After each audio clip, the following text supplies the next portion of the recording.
La requête du gouvernement fédéral qui veut obtenir un délai dans le dossier de l'aide médicale à mourir. Ottawa demande un sursis de 6 mois. On veut modifier le code criminel. On n'a pas le choix parce que sans ce délai supplémentaire, les dispositions du code criminel sur cette question-là vont devenir invalides dès le 6 février. Alors, pour comprendre ce qui se passe aujourd'hui, la portée de la décision qui sera rendue, j'ai avec moi le constitutionnaliste de l'Université de Montréal, Stéphane Beaulac. Bonjour, M. Beaulac. Bonjour, madame. Bon, d'abord, qu'est-ce que doit analyser la Cour au juste? C'est un délai, mais un délai qui est demandé sous quel prétexte?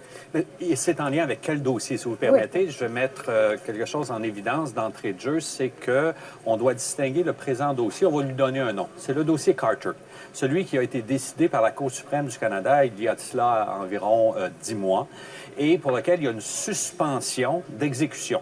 Et aujourd'hui, on demande un délai. À ne pas confondre, c'est là la précision, avec le dossier qui a occupé beaucoup l'attention médiatique de décembre dernier. On va lui donner un nom, celui-là aussi, le dossier Sabat, qui demandait, Dr Sabat, la suspension de l'application de la loi québécoise. Un dossier est en lien avec l'autre, mais celui qui nous occupe aujourd'hui, dans une large mesure, est plus ancien, date de février. Et justement, vous le soulignez, on s'interroge sur l'opportunité d'accorder un 6 mois supplémentaire. Rappelons qu'il y a déjà 12 mois qui a été donné au fédéral pour faire ses devoirs, pour modifier son code criminel qui va à l'encontre de la Charte canadienne des droits et libertés. Entre-temps, on a changé de gouvernement, d'où cette demande de délai parce qu'on n'a pas eu le temps d'apporter les correctifs nécessaires. Deux éléments, justement, qui ont été déclarés inconstitutionnels il y a un an, l'article 14, alinéa 241B.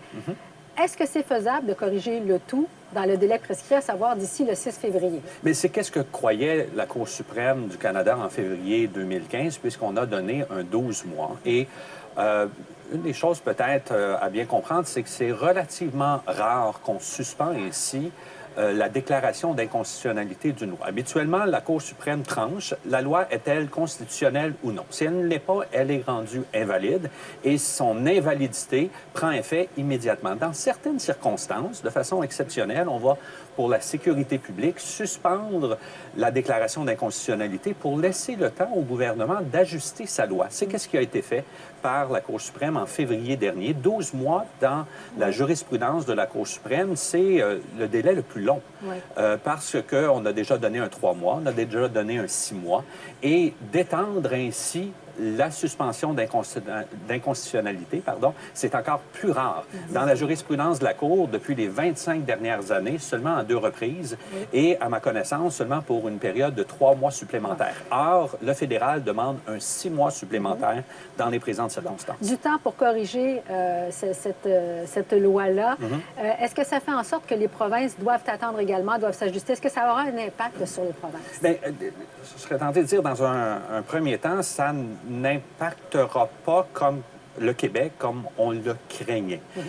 Québec est intervenu dans le présent dossier de demande d'extension déposé par le fédéral en décembre dernier, pensant qu'en raison de la décision du juge Pinsonneau au Québec, on devrait se voir exempté de cette suspension étendue, le cas échéant, de 6 mois. Là, maintenant, avec la décision, vous vous souvenez, du 22 décembre dernier de la Cour d'appel du Québec qui a renversé la décision Pinsonneau, là, il n'y a pas d'impact direct puisque la loi québécoise est entrée en vigueur. Peut-être votre question plus largement, est-ce que les 9 autres provinces sont intéressées? Absolument. À vrai dire, il y a un bon nombre des provinces qui interviennent ce matin pour justement faire des représentations et essayer de convaincre la Cour suprême de l'opportunité d'étendre la Colombie-Britannique, elle voudrait, là, l'Association des libertés civiles, je ne dis pas la province, mais l'Association des libertés civiles de la Colombie-Britannique veut qu'on dise non à ce délai-là parce qu'il y a des gens qui souffrent présentement et qui auraient besoin d'une aide médicale à mourir. Et on estime qu'un autre délai supplémentaire, c'est déjà trop. Qu'est-ce qu'on doit comprendre, c'est ceci, que la raison d'être de la décision de février dernier de la Cour suprême du Canada, qui essentiellement repose sur des considérations en lien avec la protection du public sont sans doute encore valables. C'est une des choses, un des critères qui va être plaidé ce matin, sur lequel se fondera la Cour suprême pour décider si oui ou non on étend d'une autre période de 6 mois ou peut-être plus court. Je ne serais pas surpris qu'en bout de ligne, on obtienne un 3 mois et non pas un 6 mois, comme on le demande. C'est pas que c'est de la négociation, mais c'est simplement pour peut-être fouetter les troupes au fédéral pour dire arrivons à une solution plus rapidement qu'un 6 mois en lien avec les représentations de cette association. Et on approche du 6 février. Est-ce Ouais. qu'on pourrait se retrouver avec une décision sur le banc, ce qui n'est pas très fréquent pour la Cour suprême?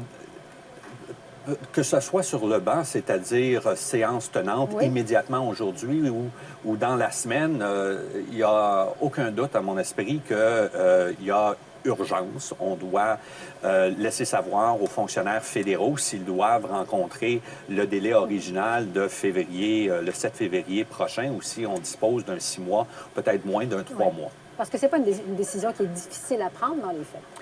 Bien, écoutez, je ne présumerai pas de la complexifier ou de comment simple la décision est. C'est certain que, je le rappelais tantôt, les raisons d'être, le pourquoi de la suspension de février dernier est sans doute dans une large mesure toujours présente. Mais il y a d'autres volets pertinents qui vont être plaidés ce matin, dont la diligence du gouvernement fédéral et les circonstances exceptionnelles d'un automne d'élection qu'on a connu et qui ralentissait grandement, évidemment, les activités au ministère de la Justice fédérale.